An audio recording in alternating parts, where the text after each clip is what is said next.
I'm gonna make your body rock. Whoa. I'm dead. Whoa. This guy. Yeah.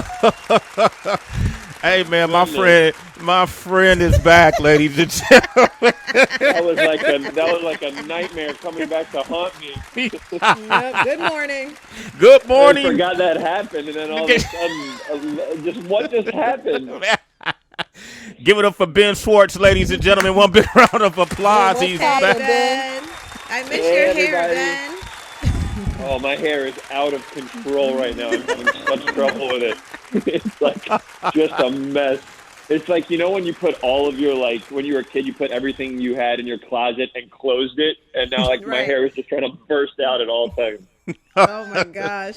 That's a good visual, man, because I stuffed so much in that closet, and it's just years of just trash. Are you saying your afro looks like years of trash now, man? It's basically that. It's like all the stuff that when one of your parents is like, you got to clean your room, you're like, it is clean. And then you, like, put everything in the closet. Right. It's just trash and nonsense. Make some wigs, Ben. Recycle your How hair. are you guys? How are you guys? How is it doing this remotely? Are you guys feeling okay? Is it fun? Is it nice to connect with humans and everything? Hey, you want to jump on that, Bizzle? What do you think? HB? No, you're right. Never mind. Ben, No, I have to. Go ahead. No, Ben, it's actually kind of cool. So normally my wake up time is 4:30 a.m.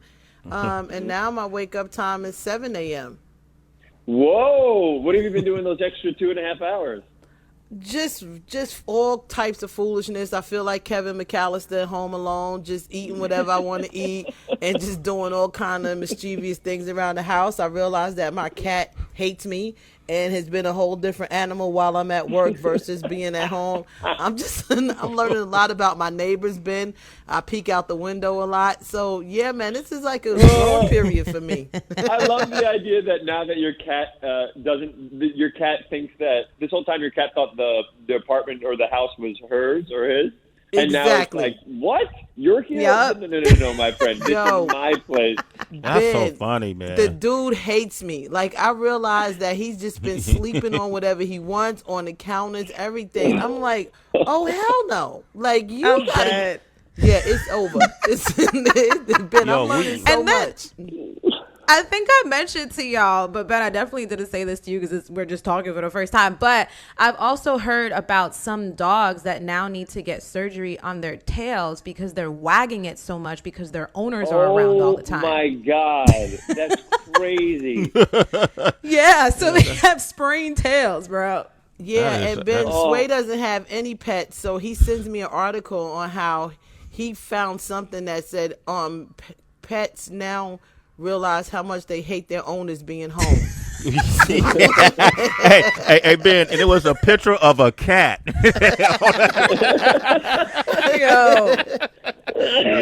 Yo, Heather's cat. Incredible. Heather's cat, when she sends me pictures of her cat, look like he's in prison.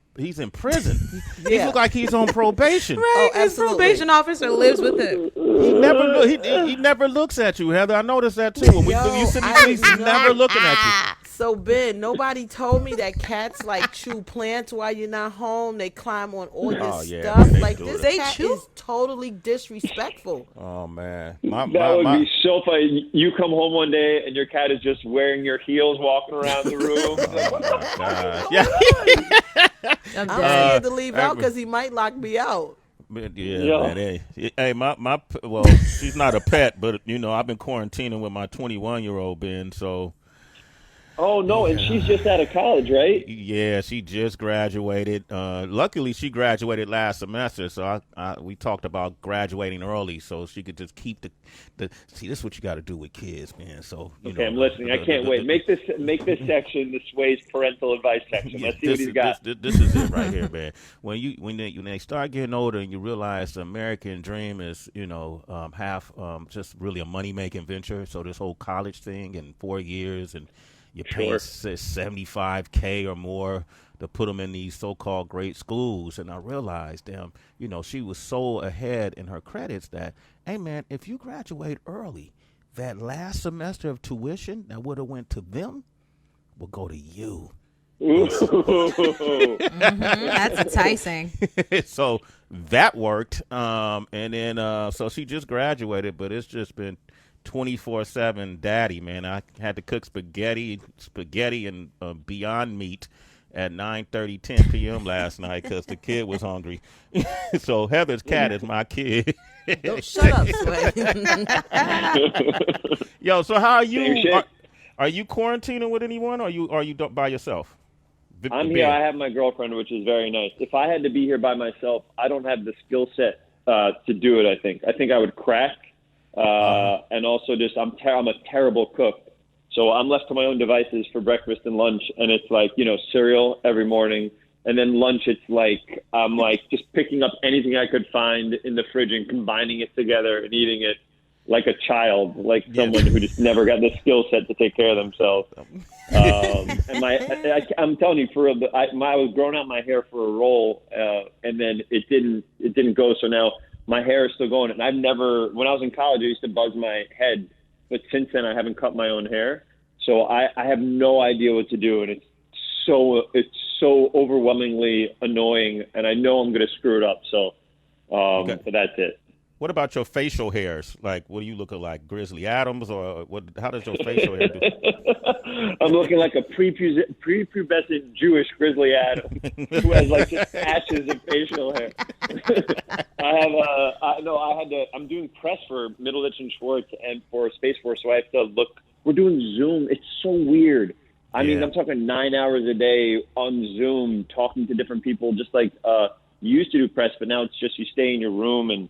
It's a very interesting. I like being in the room. Like when I'm with you guys, we all mess with each other and we play with each other and we can see each other's faces and stuff. And it gets a little bit weird to do this so many days in a row without being able to see people, which is weird. Hey, so were you and your lady living together? Or so this is just the same old thing, or she came to quarantine with you? She was already here. She was already here. Okay. So she's used to you. Okay, yes. Great. This would be the word. I know some people that got together and started to live in the same house because of this, and that situation seems so heightened and scary to me. To like learn everybody's stupid stuff about each other while the world is going through a real thing, that would be terrifying, I think. Yeah, so you had a preseason, so you were ready for this. I had a preseason before the lockout. We got a couple games, and then the season got locked out. The season got locked out. Ben Schwartz is here. I want to talk about Space Force, but Middleditch and Schwartz. Y'all watched it, man. I was watching the humanity. Which episodes did I see? We did parking lot wedding, job interview, and it was one other one. And there's a law school one. Man, that is some really. You're the type of person, entertainer, that need that kind of outlet. But that's some really courageous showmanship that you and Middleditch are doing. Like, they literally had to do a show strictly improv. So the audience might throw out something. Say you might throw out garbage trucks, and then they're gonna build a whole episode and act out parts and roles, feeding off of each other in front of a live audience. It's one story. Instead of like a lot of people think of improv, they think of like whose line is it anyway, little short form scenes. We talk to an audience member for 5 minutes about something that's bothering them or they're looking forward to, and then we make up an entire 50-minute show with a whole through line, and we play like a ton of different characters, and everything is made up. There's not a lot of examples of it as specials anywhere. So it's amazing that we got it filmed and that Netflix said yes. And then you guys actually kissed Thomas in the mouth on one of those scenes. What was that like? It was joyful. It was amazing. It was like being a cat with nobody in the house. Being a cat with nobody in the house, and being a dog with one of those goddamn mechanical tails. That's great. Would you suggest, like, because I'm watching it, like, I think all comics that can't go to the clubs, they should work on go to venues while they're closed right now during quarantine. I feel like they should be watching this show and kind of working on their improv right now. I mean, how important is improv, you think, is to comedy? Oh, for me, it was the thing that got me into comedy. So I watched people like Amy Poehler on SNL or Tina Fey, and I was like, how did they get where they were getting? How did they get where, on SNL? And I heard that they went to something called Improv Olympic, and then UCB was formed by Amy and three guys that are incredible. And so my whole background in comedy is through long form improv. So it's, and I'm talking about like Bill Murray, John Candy, all these huge titans of comedy came in up through the same way. It's just hasn't, like when you look at stand up, you look at Kevin Hart, he could play little clubs, but then he plays bigger clubs, then he's playing arenas, and then he has the special. And there was never that lineage, there was never that line for improv. In improv, you do class shows, then you perform for free for 100 people, and that was kind of it. That's how you that's the end of the arc. But now we're touring, like we did Carnegie Hall, we did Chicago Theater, we did Atlanta, we did all these places, and then we finally sold specials. So now we're getting to show people what long form improv is a little bit more, and in places which they never would have seen it before. So I'm real proud of that one because we got told no by everybody. Nobody wanted to make these specials. And then finally we got Netflix to say yes, and they ended up getting all these great reviews. So it was a big moment for us. Round of applause for this guy, man. My man Ben Schwartz, ladies and gentlemen. Round of applause for this guy. Brat, brat, brat, brat, brat. The Emmy Award winner. Sure, I'll do that. I got it right here. Yeah, you got it right there. Where you keep your Emmy at? It's in my bed. The only thing in the bed is me and that Emmy. I look at every night. I give it 2 kisses. I give it 2 kisses on the head. I put my toothbrush on one of the wings. I put my razor on the other one of the wings. And that's what I do every morning. I brush my teeth. I shave my face with my Emmy. With your Emmy, does the Emmy help, like, bring more opportunity, or would it be bigger to get a Tony? This one did. I won it for writing for the Oscars. I wrote this musical number for Hugh Jackman with two of my friends, and so that one I don't think really got me much. I do remember I didn't live in the best part of town when I won it, so I hid my Emmy in my closet for where I had my crackers and donuts for years, and then as a bit I would put the crackers in the little globe she holds. And I found out later that the salt from the crackers messed up all the gold, so Miami looks all weird. Oh my gosh! You got a faded I've always Emmy. wondered about the maintenance of those things, if you have to dust it or get it polished. But also, I wonder when you are recognized, and I mean like with an award like that. Do you take the time to really sit in that win, or do you find that your mind is kind of like, okay, cool, but then on to the next? This is a great question. I have a really big problem with enjoying the moment, which is terrible, and something that I know that that you should celebrate and stuff like that. I'm very bad at when something good happens to be like, oh, this is amazing. I'm always thinking about shit. What am I going to do next? Okay, I got to figure out what my next thing is. This is over. I did this. What's the next thing? Same with when we did the specials. I'm like, okay, what's the next thing? Same thing with Space Fore. So we're selling this Sam Rockwell movie. I'm trying to get better at exactly what you said, being enjoying the moment, realizing that I won this thing, because oftentimes it's that night and then it's gone for me. Right. So I'm trying to get better at it because I think it's a part of life to enjoy all those things. Ben Schwartz is here, and you mentioned Space Force, but I want to go back to SNL because I feel like we talked about that. You were a freelance writer on the Weekend Update, right? You even got your computer in front of you during this? You're doing a little research of that. This is amazing. No, stop. Come on, Ben. I knew all this. This just like an old interview I never got to do with you because you're always rapping when you when you come on the show. Yeah. I'm always rapping as 90s animated characters when I come on the show. Exactly. So did you apply? Did you audition to be on SNL, or you just did the writer thing? Did you audition and they said no, or did you ever want to? That was my dream. As a kid in New York, it's like your only options are kind of late night talk shows to write, or if you can perform on SNL, that was it. I never got an audition. I think I was too new, and I wasn't ever great at characters and impressions, and I think you have to be really good at both of those. I'm pretty good at characters, but impressions, I can't do any impressions.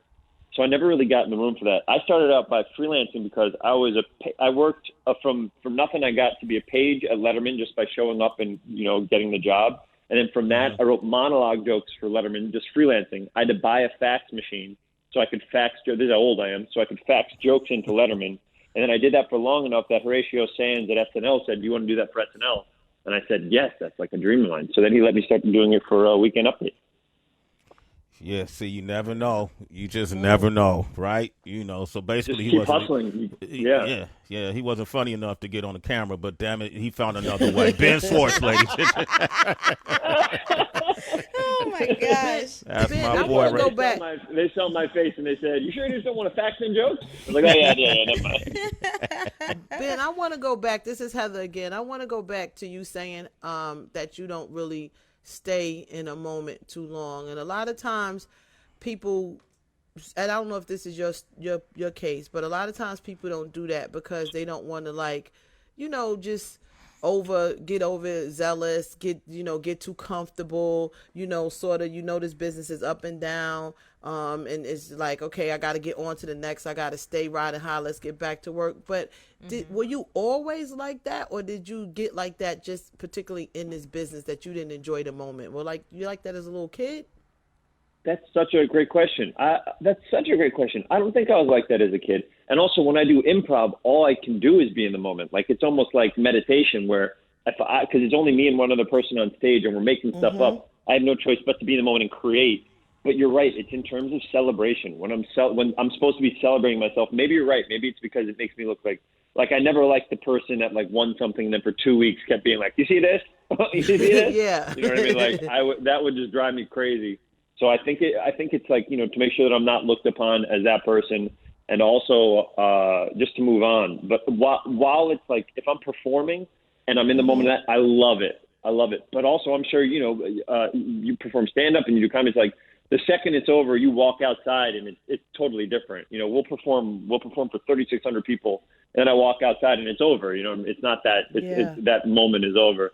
But that's so funny, because as a kid, I love like having these birthday parties and celebrating all that stuff. And then now I don't do anything for my birthday. I don't do anything for any of that stuff. I wonder what happened. I think it's the business. I never wanted to look like I never wanted to look like I was celebrating too much. I never want to look like, because I don't consider myself a big deal or anything like that. So I wanted to make sure that I kept myself that way. But that's nobody's ever asked me that before. That's a great question. You on Sway in the morning here, Ben. Thank you. Right. I can't wait for you to go through your PDF to see what else one of your assistants typed up there. Okay, here's one. Steve Carell. Yeah. Yeah, there you go. Co-creator of EP and co-writer of this one of the first episode of Space Force, which you played FT. Now, how you say this name? Scarapaducci? How you say his name? Oh, you nailed it. First up, that was exactly it. His name is my name which is funny because they give you a little name card when you sit down. My name is called Fuck Tony Scarapaducci. That's my name in the show. So the F does stand for fuck. It does. It does. I think they were playing off of, that Instagram handle, Fuck Jerry, who did the managing of the Fire Festival for the press. Oh, yeah. So they took that, and then the last name they took from, I think, the Mooch, Scaramucci or whatever it is. So, but the character has nothing to do with either one of them. It's just the name. The name was inspired by those two people. You work with working with Steve Carell, who's just been funny for decades. This isn't your first time working with him, or it is? This is the first time, and a lot of people are calling him the Sway of television. Do you know what I mean? That's what his dominance has been like in TV. Wow. It was my first time ever meeting him was the audition for this show, and I was a huge fan of The American Office, and I loved 40-Year-Old Virgin, all this movie. So it was such a thrill to sit down and we did the scene, and then the casting director Alton Jones said okay, now you guys are going to improvise the scene. So part of the audition was okay, now you guys are going to improvise for a little bit. And it was scary, but so exciting that you get to improvise like one of your heroes. Was he any good? He was amazing. He was like the Sway of improv. You know what I mean? Okay, you said that. He was so calm and confident and stuff like that. It was great. Very muscular. Oh, that's what I'm talking about. Okay. When you say someone's the Sway or something, you say, yeah, he's really good at his job, but his upper body is bigger than the rest of his body. That's kind of what you're talking about. He's lifting, he gets up out of bed and he's like, I don't need to do legs today, but I'm going to pump a couple reps before I get out. Yo, Ben, congratulations, man. Space Force is available on Friday the 29th on Netflix. Middleditch and Schwartz, you could check that out right now. Man, continue success with your afro, and Hey, man, I promise you this, because we give each other a hard time that we only talk when Ben has to promote something, Heather. That's the only time we talk. But post-quarantine, we're fucking hanging out, bro. I'm in whenever you're ready. I'm down to come swear. in whenever you guys want, and also just hang out like friends. I'm happy you guys are doing this, and this is perfect and exactly what people need to hear your voices and to hear you smile and laugh and everything. So this is great. Thank you, man. I appreciate it, man. Give it up for Ben Schwartz, man. Thanks for calling in this morning, man. Always, Space anytime. Fore. Make sure y'all watch that May 29th. You ain't got.